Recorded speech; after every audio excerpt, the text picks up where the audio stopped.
जय हिंद दोस्तों, सैनिक समाचारों में आपका हार्दिक स्वागत है। सबसे पहले बात करूंगा रोस्टर हेडलाइंस की। हाँ जी दोस्तों, बिल्कुल कहते हैं ना कि old wine in new bottles, यानी पुरानी शराब और नई बोतल, यानी मंत्रिमंडल का गठन हो गया है। अब सैनिकों के सामने है चैलेंज और आज बड़ी खबर और बड़ा पेपर पे दबाव बना है। 8th पे कमीशन पर सरकार ले संज्ञान, हर एक पेपर ने जो हेडलाइन डाली है और क्या क्या क्लॉज दिए हैं, आखिर क्या क्या चाहिए, इसके बारे में बात करेंगे दोस्तों। तो आइए बात करते हैं 8th पे कमीशन के ऊपर, जिसमें सबसे पहले हाँ जी दोस्तों, daily news Hunt 8th pay commission कर्मचारियों को मिलेगी गुड न्यूज। 8वें वेतन आयोग पर हो सकता है बड़ा फैसला, अगर लागू हुआ तो कितनी बढ़ेगी। नई सरकार का हो गया है गठन और नई सरकार के गठन में न वित्त मंत्री बदले न वित्त राज्य मंत्री बदले और आखिर में 10 जून यानी किसानों के लिए 20,000 करोड़ रुपए दे दिए। AICPN के आंकड़े जारी हो गए। कर्मचारी संघ सरकार के सामने लगातार मांग उठा रही है कि नया वेतन आयोग के गठन की सिफारिश करे। कितनी बढ़ेगी, क्या होगा, जैसे कि आंकड़े सभी बता रहे हैं कि 44.44% और 3.68 फैक्टर की बात कर रहे हैं, जो कि आपका उन्होंने कहा है कि यदि 6th पे कमीशन 1 जनवरी 2006 से था तो 2008 में लागू हुआ और 7वां पे कमीशन 1 जनवरी 2016 वो 17 में लागू हो गया, तो ये 1 जनवरी 2026 तक लागू हो जाना चाहिए, क्योंकि सरकार के पास पूरा समय और छूट है दोस्तों। दूसरी IBC 24 सरकारी कर्मचारियों के लिए बड़ी खबर, सरकार लेगी बड़ा फैसला, वेतन में होगा इजाफा। ABP क्या कह रहा है, 8 सरकार बनने के बाद अब 8वें वेतन आयोग की तैयारी। सरकारी कर्मचारियों को क्या है उम्मीद, नई सरकार जल्दी ले सकती है फैसला और नए वित्त मंत्री या जो भी उनका फैसला है वो जल्दी आएगा, क्योंकि पेंशन समाज लगातार दबाव बना रहा है। अगेन बाढ़ 1 करोड़ कर्मचारी और पेंशनर्स को बड़ा फायदा, 8वें वेतन की सिफारिशें होंगी जल्दी, आयोग के गठन के लिए सरकार पर दबाव। समाचार नामा 8वां वेतन आयोग को लेकर 3.0 सरकारी कर्मचारियों के लिए ला सकती है खुशखबरी, सरकार अब लेगी बड़ा फैसला। टाइम बुल लिखता है 8th pay commission there will be big jump in salary, उन्होंने कहा है of central employees, big update on 8th pay CPC। हाँ जी दोस्तों, ये सारी खबरें हैं, मैं एक खबर को दिखा रहा हूं कि जो कि आज पेपर में आज इन्होंने इसको प्रमुखता दी है, यानी कि मोदी जी ने नए सरकार का गठन कर लिया है और गठन में उन्होंने सबसे पहले कहा है कि नहीं, हमारे वो ही मंत्रिमंडल रहेगा ताकि हमारे काम को स्पीड मिले, हमें नहीं समझाना, न चार्ज लेना, न हैंडिंग न टेकिंग। इसलिए उन्होंने कहा है कि चाहे विदेश मंत्री हो, चाहे वित्त मंत्री हो, चाहे रक्षा मंत्री हो, चाहे गृह मंत्री हो, चाहे रोड परिवहन मंत्री हो और चाहे रेल मंत्री हो, बड़े बड़े जो मंत्रालय हैं कैबिनेट के वो नहीं बदले हैं। और उसका कारण दिया है पेपर में सीधे कि अब हमें चाहिए रफ्तार, हम क्या चाहते हैं ये इनको पता है और इनके लिए गाइडलाइन जारी कर रखी है पहले से। अब मैं बात करूंगा हाँ जी दोस्तों, old wine in new bottles. Old wine यानी पुराने लोग हैं, बस न्यू बोतल यानी 3.0, यानी आपकी तीसरी सरकार प्रधानमंत्री मोदी जी की बनी है। अब मैं बात करूंगा रक्षा मंत्री राजनाथ सिंह के बारे में। हाँ जी, मिलिट्री रिफॉर्म्स चल रहा है, यानी मिलिट्री रिफॉर्म्स के अंदर अगेन पथ योजना, जैसा कि आप सुन रहे हो कि इसमें बदलाव बिल्कुल कगार के ऊपर है।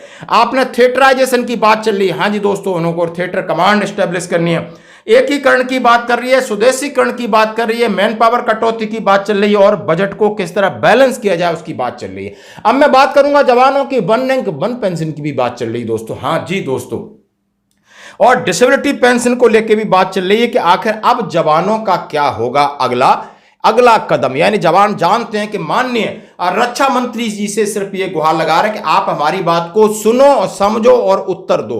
हम 3 ही चीज चाहते हैं कि हमारी जो मांगे हैं, जो हमारी विसंगतियां वो सामने रखी जाए, उनको आप पहले सुनिए, उनको समझिए और उनका जवाब दीजिए। हम ये नहीं कह रहे आप मांगे मानिए, क्योंकि आपने इतना बड़ा बजट और इतना बड़ा पैसा खर्च किया है, तो इसके लिए आपको हम धन्यवाद देते हैं। लेकिन अब अगला पहले, यानी जैसा कि आपने कहा है कि मैंने कौन से अच्छे कर्म किए थे कि मुझे रक्षा मंत्री बनने का सौभाग्य हुआ, आगे मैं कितने दिन आपके साथ रहूंगा। लास्ट में भी आप गए थे ग्लेशियर, ये मेरा लास्ट दौरा है, बस लास्ट नहीं है, आपको फिर मौका मिला है और आपके सामने बहुत सारा चैलेंजेस है आर्मी का, वो आप किस तरीके से आप खड़े उतरते हो ये है।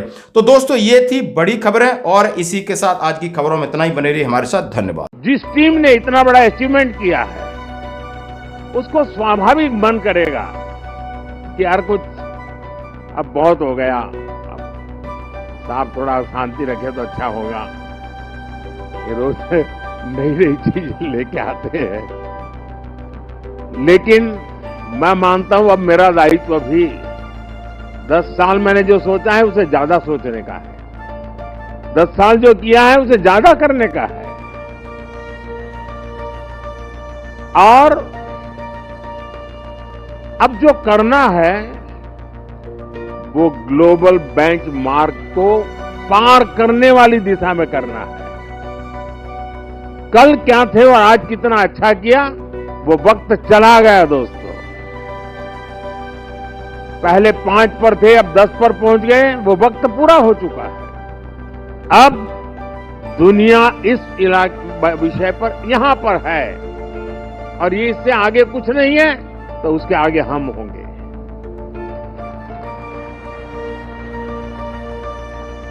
जहां कोई नहीं पहुंचा वहां हमारे देश को हमें पहुंचाना है।